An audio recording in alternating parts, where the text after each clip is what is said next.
places you catch us on our way up at Salgaa, which is a dreaded stretch of the road just past Nakuru town.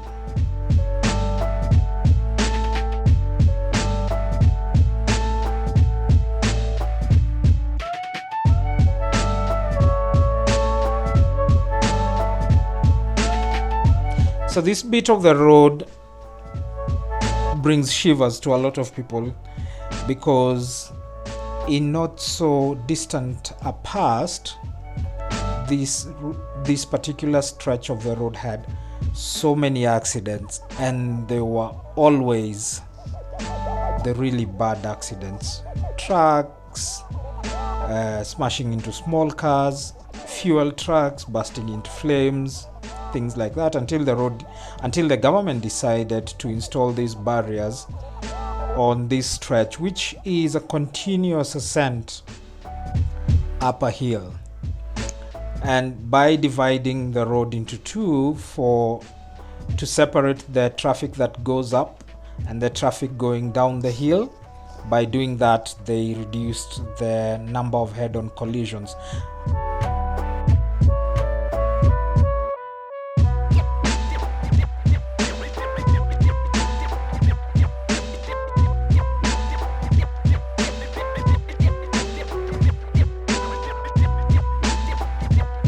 Still have a little bit of accidents happening on this road in this stretch, but I dare say not in the magnitude or severity that they were in a while ago.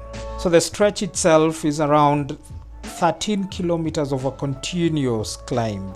It's a test of patience, a test of the manners of Kenyan drivers, because lane switching here is just a nightmare. If you get it wrong one time, you'll be stuck behind a truck for quite a while, and a lot of people don't like giving way, especially when you're switching lanes. And the other thing, it's ridiculous, but so many trucks break down on this hill. I don't know how many I counted on this particular stretch of the road. And I can tell you, it's palpable. When you finish that stretch, you can actually feel the weight of a studious drive, a careful drive, a very cautious drive, just like get off your shoulders, Well, you get different kinds of pressures when you go past that bit of the road, but that particular area is really weighed down by, I don't know, I think it's just bad vibes.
To drive on this road is a lesson on how the back end of trucks looks like.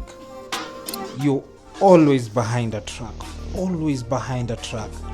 Just when you think you're done with a truck, another one looms in front of you. And once you go past that one, there is another one. And they are in all shapes and forms. Square ones, rectangular ones, round ones, Kenyan ones, Ugandan ones, Rwandese ones, whatever nationality you could think about. It's just backsides of trucks endlessly. And 9 out of 10 times you'll be stuck behind a truck going up a hill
We had a quick toilet break at Mao Summit.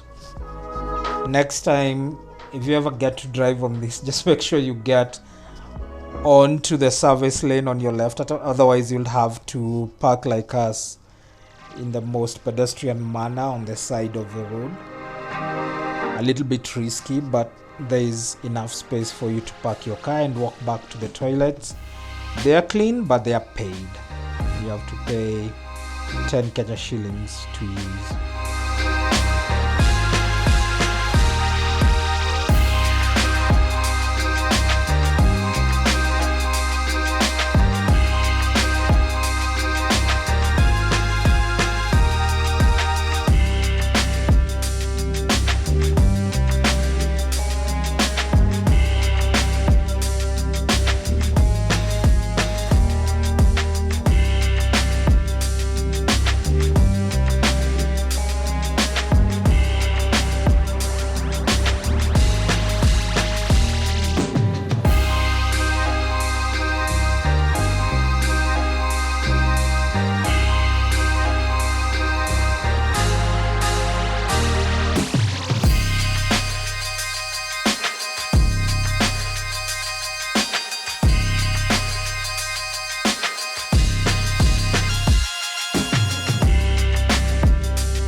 Getting into the outskirts of Eldoret, you start seeing quite some activity.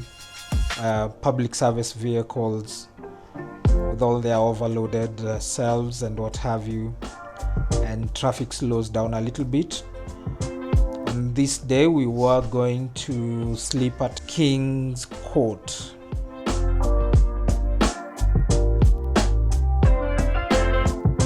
We didn't need to get into Eldoret town. If you just follow Google Maps, it will lead you all the way to King's Court.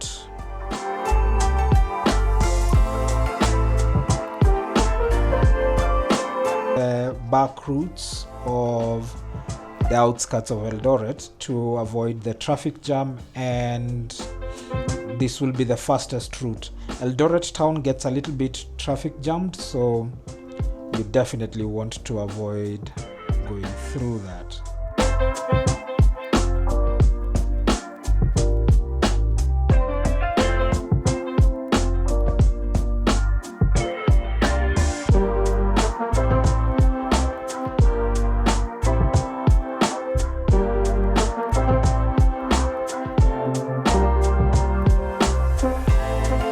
So King's Court is on your way from Eldoret to Eldoret Airport. It's around 4.5 kilometers from Eldoret town. It's a behemoth of an estate. It's so large. It's not beautiful, I won't lie to you. It sticks out like a sore thumb.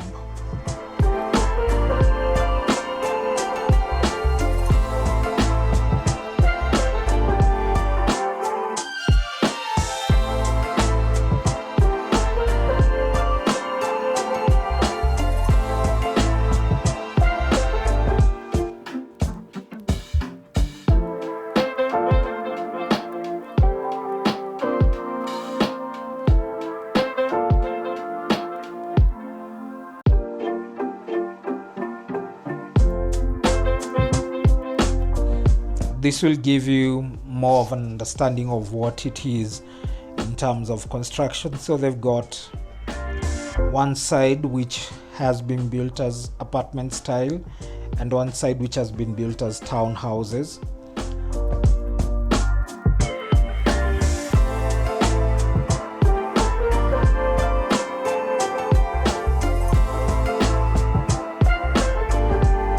that's the drive to Eldoret.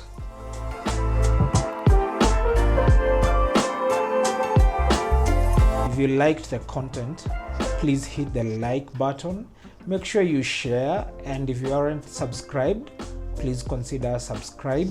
Leave a comment down below. Tell me what you liked about this particular bit of the journey. Until I see you on the next one, wherever the road takes you may be full of joy.